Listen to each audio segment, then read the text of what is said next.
welcome to my channel.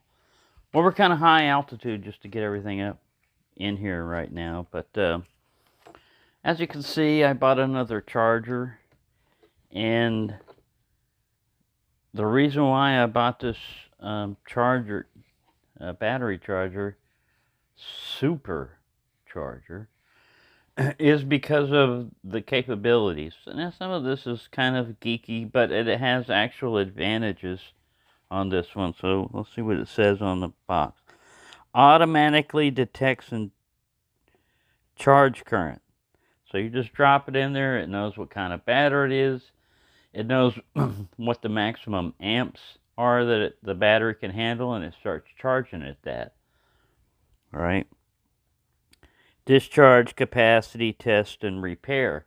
Repair is when a battery, like a lithium-ion battery, if it drops down below like 2 volts or so, most battery chargers won't even charge them. It'll say dead battery. And a repair function is going to throw a small charge into it anyway and slowly bring the voltage back up. So that's what that does on a repair one. Easily choose the current you want in manual mode. So it has a little switch that has a manual and an automatic thing on it. I've only been using this thing for a couple of days, so I don't know everything about it, but I know some of the stuff right here. It lets you charge at a bunch of different currents right here. Show charging status in real time, like voltage, capacity. And then look at this. 3 amps each slot, 12 amps in total. Well, there's something that I'm kind of confused with about on that. Let me disconnect this from the thing. You get this big brick, right? AC to DC adapter. Input 120 to 200 volts, 240 volts. AC 1.5 amps, 50 to 60 hertz. So, you know, European or American, it'll handle either one of those frequencies. But here's what's interesting. Output 12 volts, 5 amps. All right. Maybe things have changed since I've been in. You know, but how are you going to get 12 amps out of 5 amps? 12 amps in total.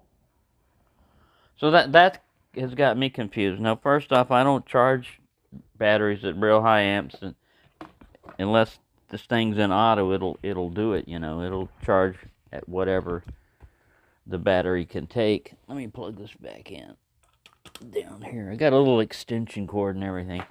So, oh, that brick got me on the toe, and I'm barefoot. Just the tip of it.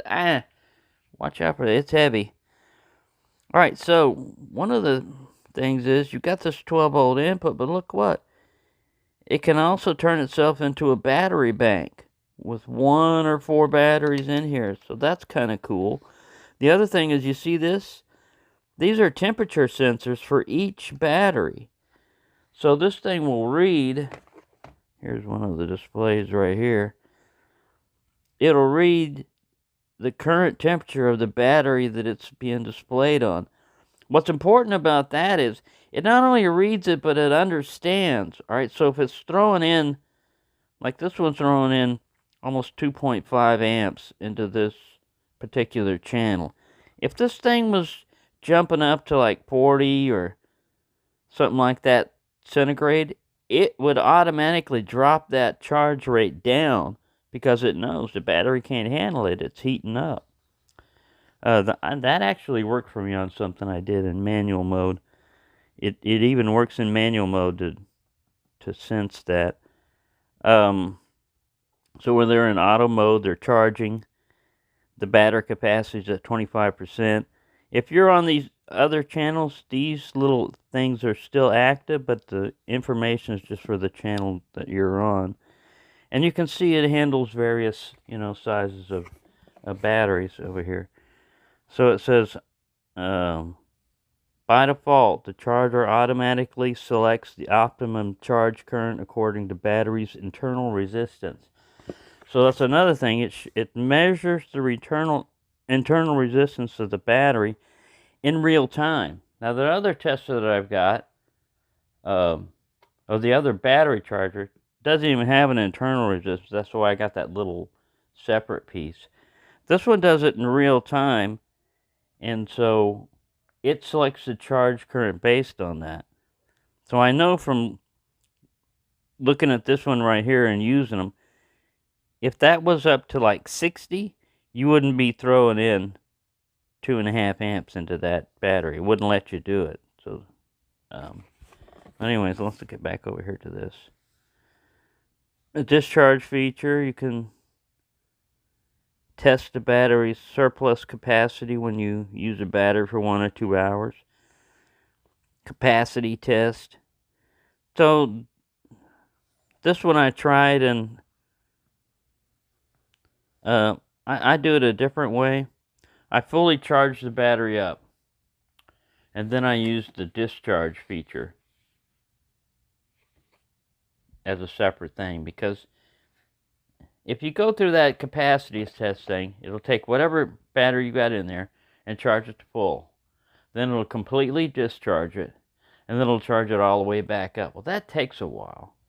And if you're moving this thing around and bumping it, you know, the batteries, if they lose contact, it starts all over.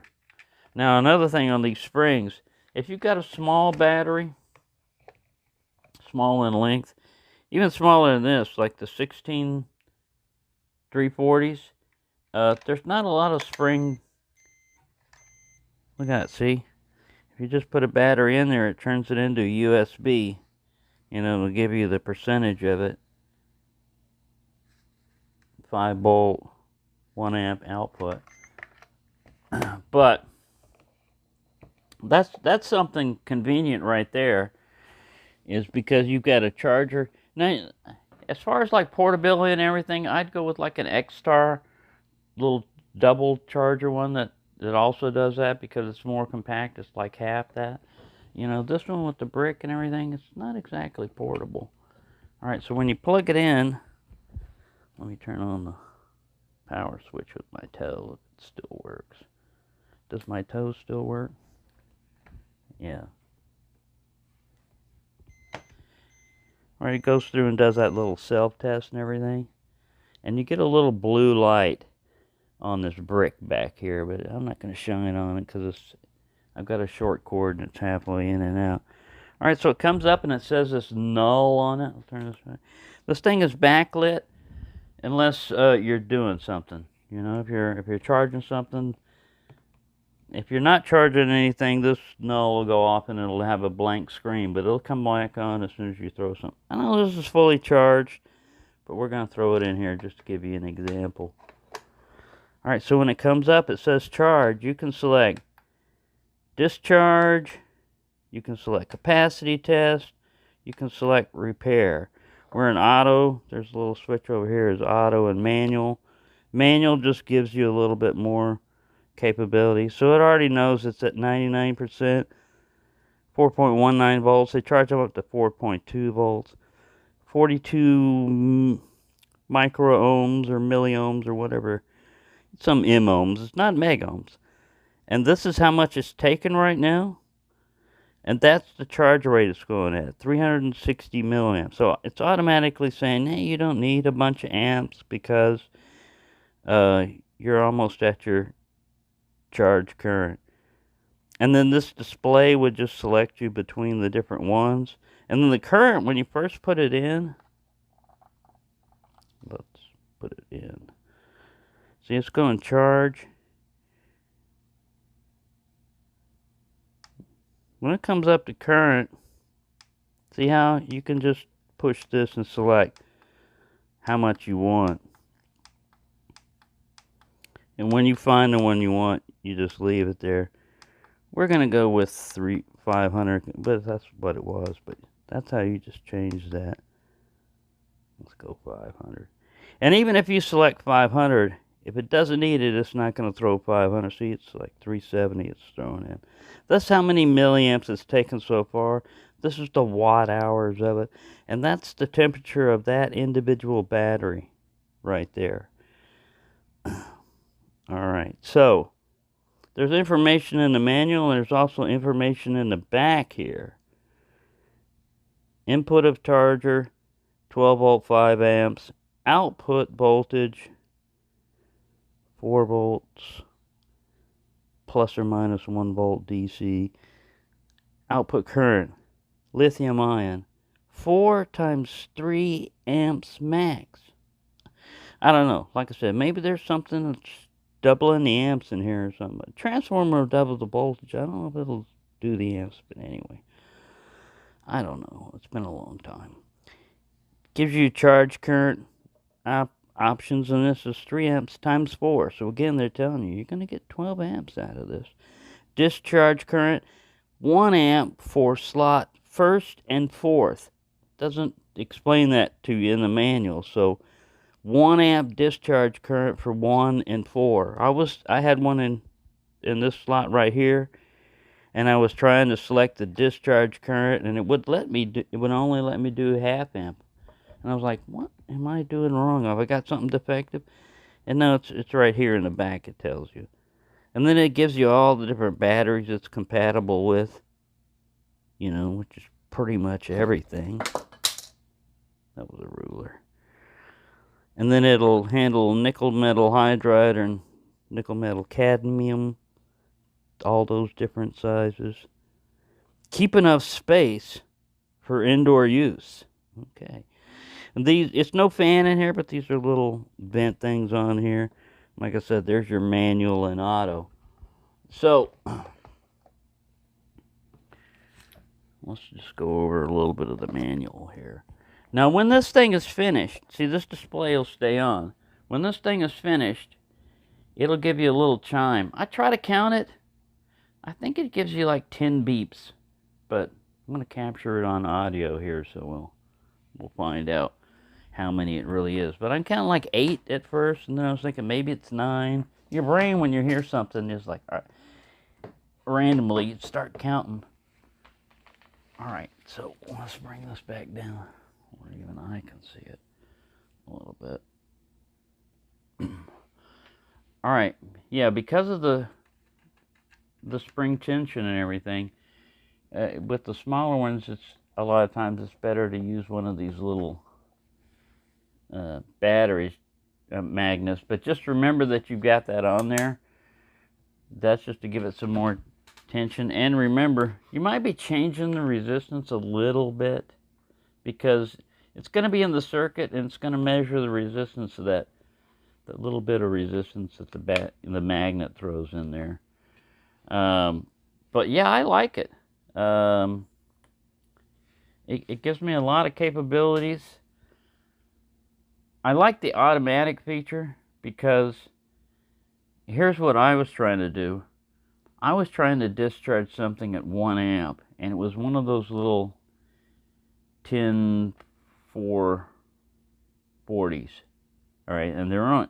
I checked the battery specifications on the website and everything, and they're only supposed to discharge at half an amp max and charge at half an amp max.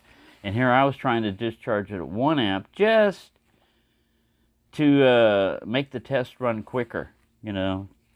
And it was discharging, but it was getting hot. It got over like 50 C on that little battery, and the temperature thing sensed it, and it knocked it down from discharging it at 1 amp to half an amp, and it started even lowering at that. So you can see it automatically senses that. So it's intelligent in that it figures out what's going on. All right, now with this little plug here, it will kind of try to walk its way out if you're picking it up, moving it around and everything. So you got to be careful with that.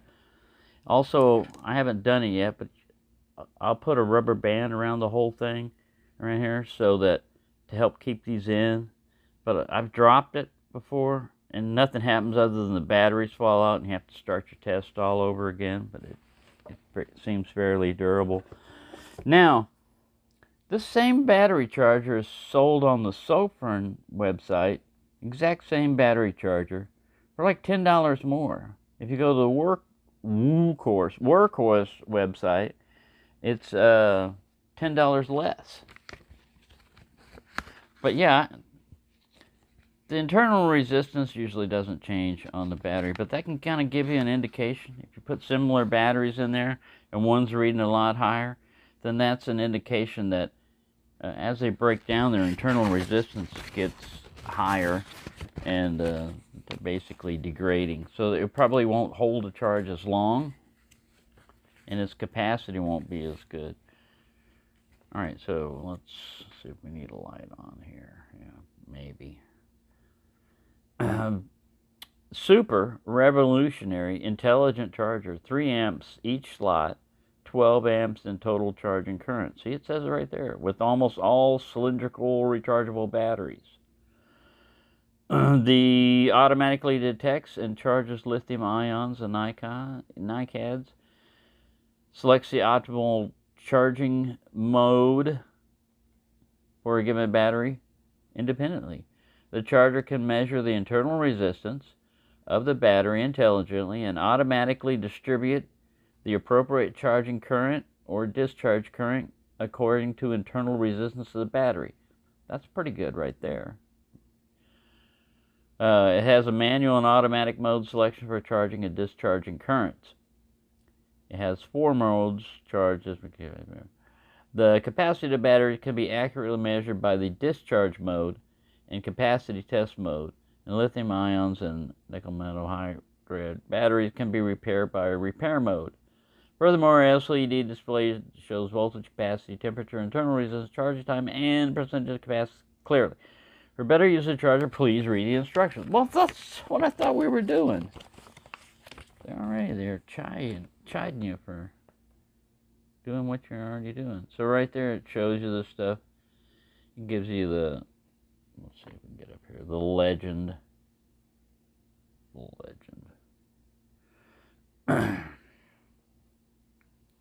This is in case I ever lose the manual. I can go back to this video and cheat. The advantage of the manual mode is that the user can choose the ideal charging current or discharge current. When a battery starts charging or discharging, the default current is 0.5 amp, and it flashes continuously to indicate whether or not you want to change it. Auto button. The charger can measure the internal resistance of the battery and automatically, So here's another thing. It says, please keep the contacts clean and bright without oil stain. Good contact can test internal resistance accurately. That's true, we get a bunch of crud there. Mode button. We already know about the mode button. Charge.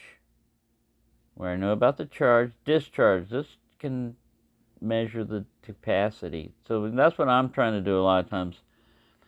I'll charge it to where it's fully charged like this, where it beeps at me. It's at 4.2 volts. I know, according to at least this charger, it's fully charged.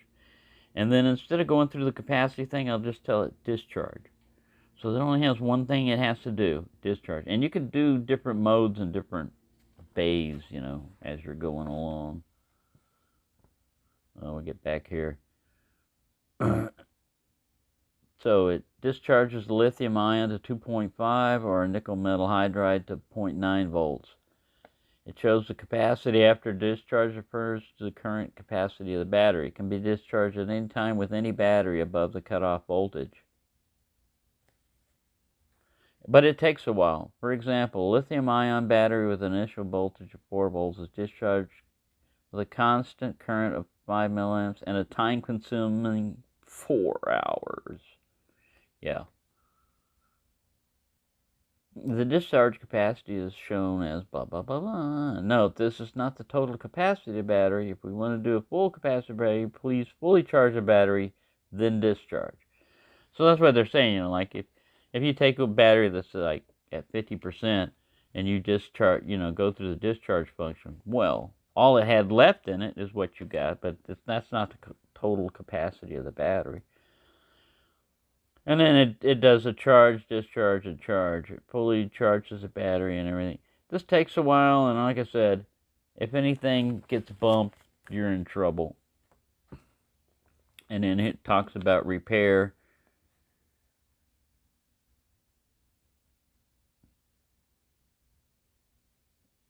I've heard on this that if you're doing this like on an iCAD, it'll just keep doing that until you pull it off. It doesn't, you know, like I'm finished repairing. It'll just keep cycling through charge, discharge. And then you can turn off, you know, the display screen is on by default when working. Long press display to close the display screen and save power. If this annoys you or bothers you, I like it. And the display is very crisp compared to the other ones that I had, you know. Current button, USB output. You can insert batteries in each slot and they can charge phones, tablets, and everything else. It starts from the highest voltage battery, firstly among multiple batteries. Then, when the voltage of multiple batteries is the same, it uses multiple batteries together. During it's only doing that for lithium. During USB output, according to the comprehensive voltage of the lithium battery, the charger each slot is converted into percentage of battery capacity. USB output power depends upon the battery voltage. USB standard output 5 volt 1 amp, maximum output 5 volt 2 amp. Operation, basically connect it up. It'll give you an error if it's reversed. And it's just telling you about discharge. See here, it was in 500 milliamp. In a manual. I switched it over to 1 amp, and I think it was in this bay, and man, like I said, it got toasty. But luckily, it shut it off, you know, it cut down the current. It says, nah, even though we're in manual, and even though you told us to do this, you're an idiot, and you're going to burn things up. So, there you go. And they're telling you know, like, hey, make sure you're doing, this is how we did it. It had to be the room temperature 24°C, you know, and it had to be charged up at this, and, you know, you had to follow all the other stuff. So, to me, this is just, like I said, it's not going to be super scientific. It just gives me the capability, you know, I've got a battery bank function here so that even if I didn't have power, I could just slap on my batteries in there and boom. I've got a really heavy-duty industrial. I know it's not BS, you know, amp ratings and everything on batteries. Which, by the way, these are fairly well rated, but I had some other batteries that were, they said 1400, same size battery as an 18350, but they said they were getting 1480 amps out of it. I tested it, milliamps. I tested it twice, and I got 700. So they were BSing by double. You know, according to it, you know, this one only had 1100, and they were like 1450 or 1480. Like, wow, you know. But when you go and test them, no, they don't have that. They're less than this even. So that's one good thing. That keeps you from buying. If you're buying the ones that supposedly have a greater capacity than this, but they wind up powering your flashlight for less time, and you start suspecting, you know, what's going wrong? Is there something wrong with the flashlight? No, it's the battery. They're lying, you know, not these, but the other ones. I don't want to necessarily slam the brand, not or anything, but I got it off of Amazon, and I think you've seen them before in here. Olight is good with their capacity. Workhorse and Sofrin are good on their capacities. They're going to come, you know, at or above what they're rated. That's all the beeps you get when it's done. And after a while, if you don't come up here, the screen will go off, but all you got to do is hit display again, and all this stuff will still be here. So it tells you how long it took. 15 minutes. This is within hours, you know. 15 minutes. Battery capacity temperature was 28°C. 0.14 watt hour was put into it. There's a little dot down there. It took 41 milliamps into it. It has 43 milliohms, microohms, I don't know, milliohms probably. The ending voltage is 4.2. It's 100% charged. Now, if I wanted to discharge it, I would hit discharge. Now, what it does when it does discharge is there's a resistor in here that it dumps the battery capacity into. You know, like there's one that's 1 amp, and there's one that's probably half an amp, or maybe it's the same resistor. But all it's doing is just giving it something to dump its energy into, and it's measuring it while it's going through it. And so the battery might get a little bit warm while that's going on, but also depending on where that resistor is located in the thing, it might get a little bit warm. So they say make sure when you put this down, it's on a heat-resistant surface. But yeah, I like it. I think it's a pretty good battery charger. It has a lot of capabilities, and I haven't found anything, you know, anything really negative about it. This one cost me like about $37. Now, the problem was the shipping from China is fast to America, but it comes through California, got to go through import and everything. And this one, I still got one that's trapped. It's finally moving, but it was trapped in California. That can take a while, depending on where you're at. If you live in California, maybe you'll get it quicker. But I mean, coming from China to Texas, from California to Texas, takes longer than from China to California. Anyway, it showed delivered in at mailbox, and it wasn't there. I only had 2 packages, and this wasn't one of them. So I went online and I filed a complaint, and then I went down to the post office and I talked to them, because this was the very day that it was supposed to be delivered. And a lot of times you can get them to come back out there and check, see if they put the key in the wrong mailbox. And sure enough, they had done that, and it wound up getting to me the same day. But it almost didn't get here. So fast charging, and I just go with auto mode on it because I don't need to, you know, I tried to outsmart it once, and yeah, look what it got me. But yeah, like I said, you can sit here and let's throw a couple of batteries in here. See what it does. It doesn't beep anymore.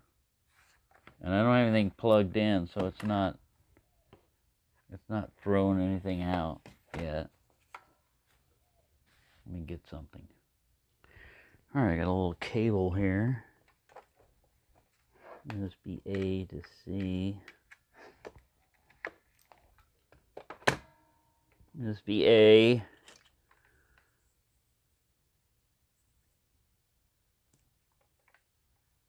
To USB C. Oops. Turn the light on. Turn off. So it's charging. Still got this little light mode going here. Charging.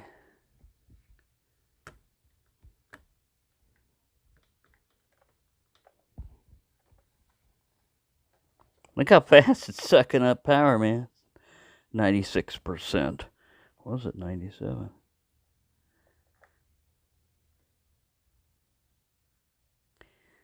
You can turn off these display lights while I'm charging. Yep, it still takes all its little commands. 95%. Yeah, so that's another little trick it can do. Phone's flash now. It's the flash.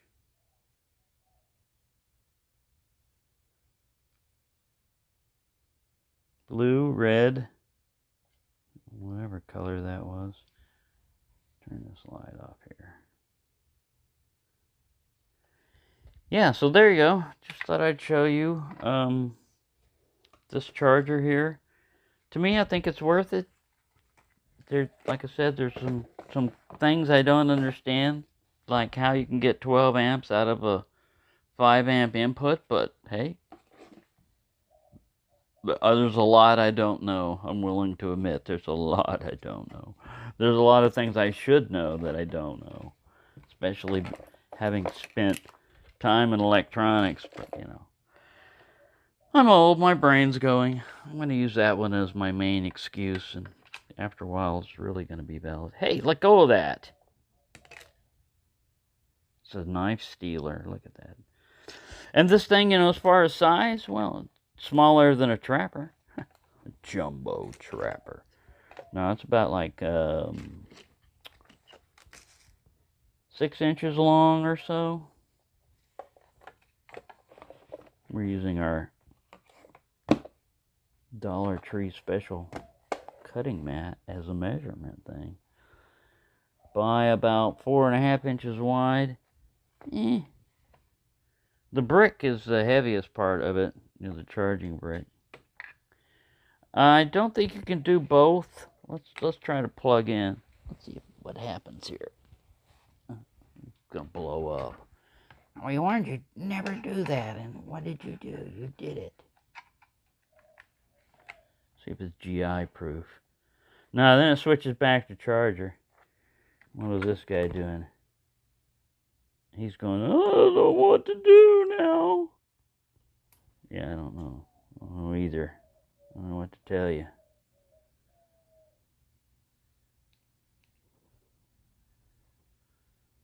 It's odd, I don't remember that light being blue. You fried your electronics. Yeah, I don't remember that light being constantly blue. There we go. Started to panic.